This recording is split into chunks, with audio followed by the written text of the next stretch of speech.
L'argent, c'est une des principales causes de dispute dans les couples et je trouve que c'est bien dommage. L'idée de cette vidéo, c'est pas de te dire ce que tu dois absolument faire pour mieux gérer ton argent en couple. Ça reste un sujet personnel. Il y a des personnes qui vont préférer fonctionner d'une manière et d'autres personnes qui vont en choisir une autre. C'est juste de te livrer mon feedback sur comment moi je gère l'argent au sein de mon couple. Ça fait plusieurs années que je vis avec ma copine et on n'a jamais eu ne serait-ce qu'une seule fois un conflit relié à l'argent. Donc je me suis dit que ça pourrait t'aider, que ça peut te donner un vrai feedback, un vrai retour d'expérience, sachant que c'est pas le genre de truc sur lequel tu discutes avec tes couples d'amis, c'est pas une question que tu vas lancer de manière hyper naturelle de ah et au fait vous, comment vous gérez l'argent dans votre couple. C'est quand même un petit peu tabou, donc je me suis dit je vais te faire cette vidéo, tu prendras ce qu'il y a à prendre, tu laisseras ce qu'il y a à laisser. Alors nous, comment ça se passe au niveau du fonctionnement? C'est très simple, il n'y a rien de complexe dans tout ça. On a vraiment des fonctionnements 100% autonomes, c'est-à-dire qu'on est chacun gère ses finances séparément. Moi, je gère mon argent, ma copine gère son argent, et au milieu de tout ça, on a évidemment des dépenses communes, donc on fait 50-50 sur les dépenses communes, sur le loyer, sur l'électricité, sur Internet, quand on fait des sorties au restaurant, quand on fait des voyages, on fait vraiment 50-50 sur toutes les dépenses communes. Évidemment, ça n'empêche pas de faire plaisir à l'autre quand on le souhaite. Ça paraît évident, mais je tiens quand même à le préciser. C'était vraiment important pour nous de garder cette égalité, d'éviter un rapport de force ou d'infériorité avec l'une ou l'autre des personnes au sein du couple. Au moins, on ne se pose pas de questions. 50-50 sur les dépenses communes. Et évidemment, après, tout ce que tu veux t'acheter personnellement, tu fais ce que tu veux, tu demandes l'avis à personne. C'est ton argent et tu le dépenses comme tu le veux. Donc ça, c'est notre fonctionnement. Comment ça se passe pour garder un historique de justement les dépenses communes, si c'est une personne qui paye avec sa carte à un moment, si c'est une autre personne qui paye avec sa carte à un autre moment, comment on s'y retrouve? C'est vraiment hyper simple. Tout simplement, on a désigné une personne qui centralise ça. En l'occurrence, c'est moi. J'ai juste un fichier notes sur mon téléphone. C'est-à-dire que chaque fois, imaginons je vais faire les courses, j'en ai pour 60 balles, je vais mettre 30 balles dans ce fichier, ça va être ce qu'on me doit. Et à l'inverse, quand c'est ma copine qui va faire les courses, je mets également que je lui dois telle somme d'argent. C'est-à-dire qu'à la fin du mois, elle me fait un virement avec ce qu'elle me doit ou à l'inverse, je lui fais un virement avec ce que je lui dois, dépendamment de si c'est elle ou moi qui avons fait le plus de dépenses. C'est vraiment hyper simple au niveau de la gestion, c'est juste un report d'une dépense dans une note. C'est devenu un réflexe totalement naturel, On s'écrit des messages très souvent à longueur de journée. Je vois pas pourquoi ce serait plus compliqué de terminer des courses et de dire ok, j'ai eu telle dépense, donc tu me dois tant, c'est la moitié. C'est hyper naturel. Je pense que c'est important que les questions d'argent soient hyper naturelles dans le couple.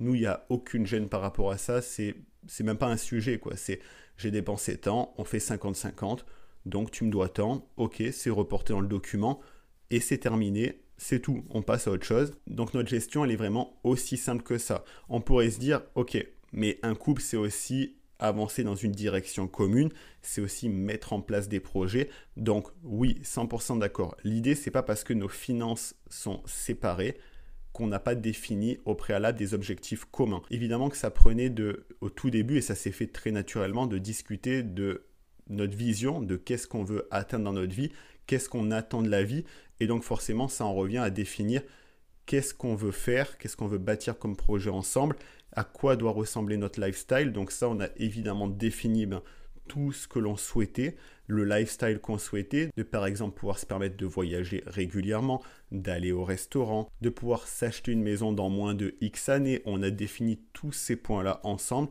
Une fois de plus, on ne s'est pas fait une réunion hyper formelle, on s'est juste assuré d'être aligné et comme je te le dis, ça s'est fait hyper naturellement. C'est aussi, je pense, un sujet qu'il faut aborder hyper tôt dans le couple, de savoir si on a des objectifs communs. Nous, effectivement, que ça a hyper bien matché à ce niveau-là. On a la même mentalité sur qu'est-ce qu'on attend de la vie et qu'est-ce que ça prend pour y arriver.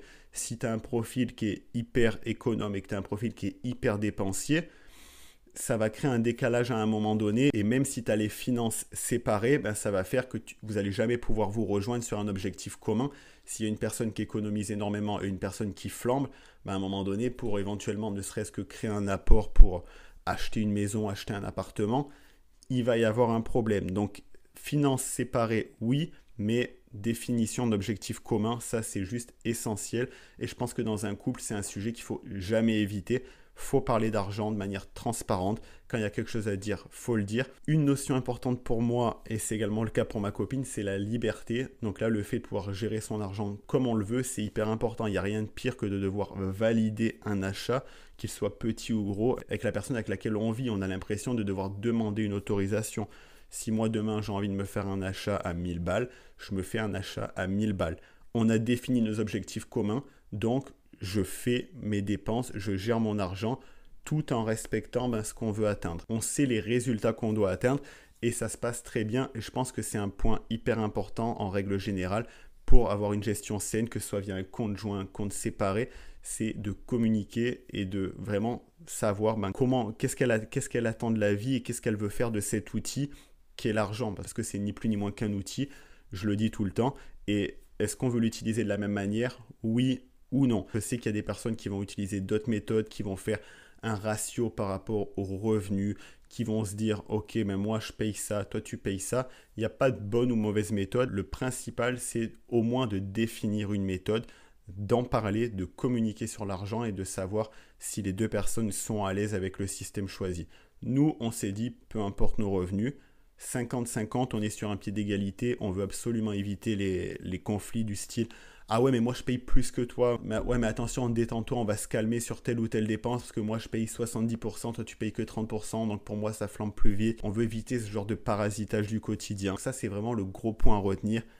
Communiquer, communiquer, communiquer. C'est valable pour plein d'autres aspects du couple, mais c'est tout aussi valable avec l'argent. L'argent doit être un sujet dans le couple. À partir du moment où tu rejoins une personne pour faire un bout de chemin commun, pour avancer main dans la main, tu ne peux pas mettre de côté un aspect aussi important de la vie. Qu'on le veuille ou non, l'argent est un aspect hyper important. Il va définir est-ce que tu vas partir en vacances, où tu vas partir en vacances, qu'est-ce que tu vas avoir dans ton assiette le soir, est-ce que tu vas être locataire, propriétaire, est-ce que tu vas pouvoir te permettre d'arrêter de travailler à 40 ans, à 50 ans, est-ce que tu vas devoir encore travailler à 65 ans? Ça conditionne tout en fait et donc il ne faut pas l'éviter. Donc j'espère que cette vidéo t'aura plu. Tu vois, petite vidéo, il n'y a pas un système ultra complexe, c'est juste que ça s'inscrit au cœur de la communication et une définition d'objectifs communs avant toute chose pour être sûr que tout le monde est aligné.